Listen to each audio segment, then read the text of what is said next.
Hi, welcome to a short video. I'm about to machine this face and tapped hole in the bottom of this railhead cast iron. So this has been reproduced from original Victorian version. Here we have one that's with no hole in. This has been reproduced from by Bristol Foundry from an original, and what we've got to do is put the tapped hole in the bottom so they screw onto the railings. Now, where we're going to do this is I've made a fixture in the lathe consisting of an angle plate bolted to the face plate, and then we've got a small fixture which has a couple of small pins at the top there which register on the taper section there, and then we've got a couple of adjustable fixtures again at that point. So the whole thing, when you drop it onto the plate, it lines it up laterally and gets the center in the middle onto the jig, and we've got a little clamp plate which we put on the top and secure it with a couple of nuts like that. Now the whole thing there obviously weighs quite a bit, and it's all out of balance, so we've now got some balance weights as well on the faceplate to balance the whole job up, because we don't want the lathe dancing out the door once we start the motor. Okay, so I'm going to nip those up, and that's what holds the whole thing down onto the angle plate.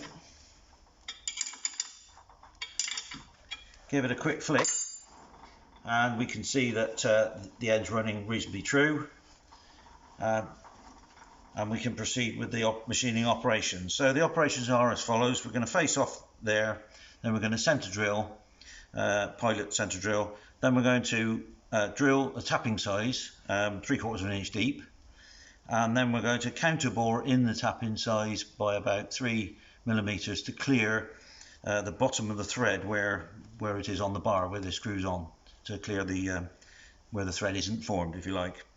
And then we'll put the tap in by hand, and we will just put the taper tap, number 1 tap in, just to get the alignment using the tailstock, and then we'll take it out of the jig, and in the vise then we'll put the final number 3 tap, which will give us a nice thread to the bottom of the 20mm hole.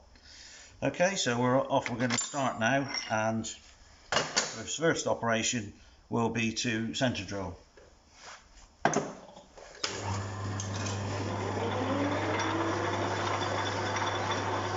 Just clean up the face of the job first, so the center drill doesn't skid off on the angle.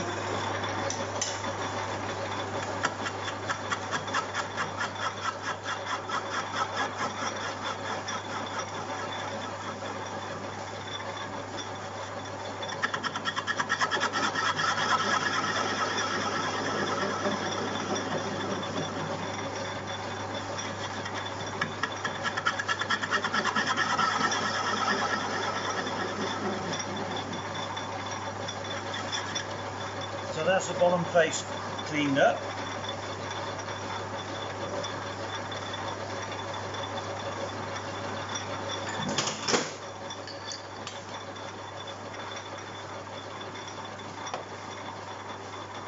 So now we'll center drill to start the hole drilling.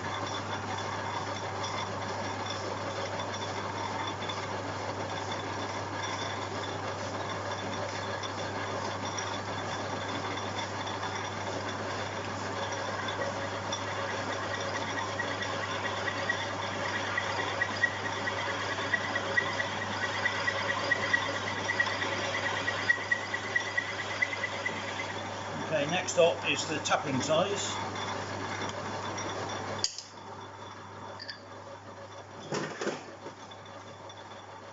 And the tapping size drill is carefully marked with a piece of tape so as to give us the depth, which is plenty accurate enough for what we need.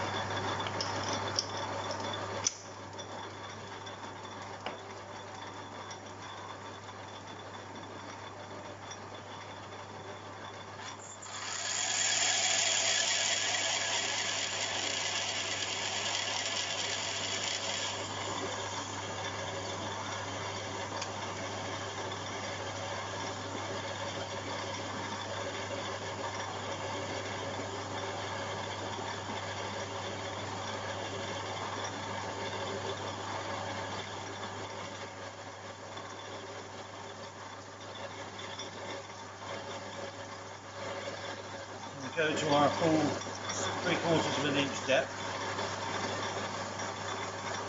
up to the tape.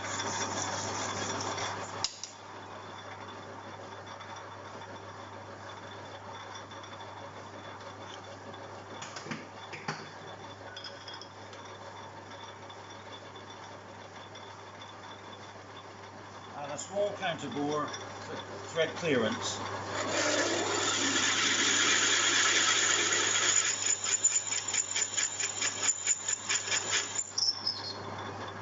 And I do that operation very carefully so that the drill doesn't grab into the cast iron, which it could very easily.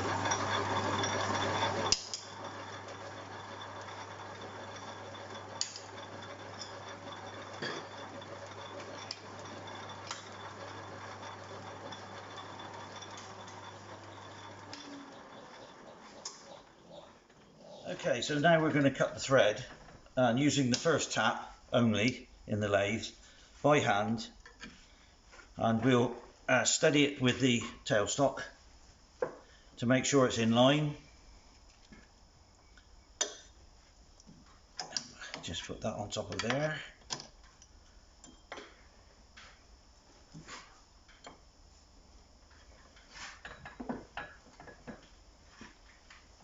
And then turn the faceplate by hand, and also the tailstock handle to feed the tap in very carefully. This grey iron is cutting very nicely, but you just got to be careful doing this that you don't snap the tap, and eventually it will bottom out and you'll feel it come to a stop.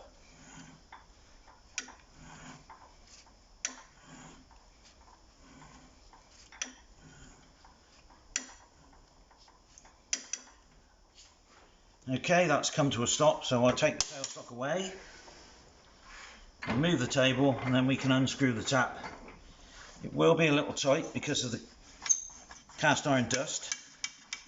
You just need to be careful that we don't break the tap.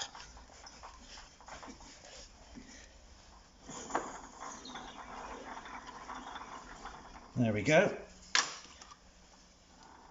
That's the end of the machining, and the final tapping will be done in the vise with the number 3 tap. So we just undo the bolts,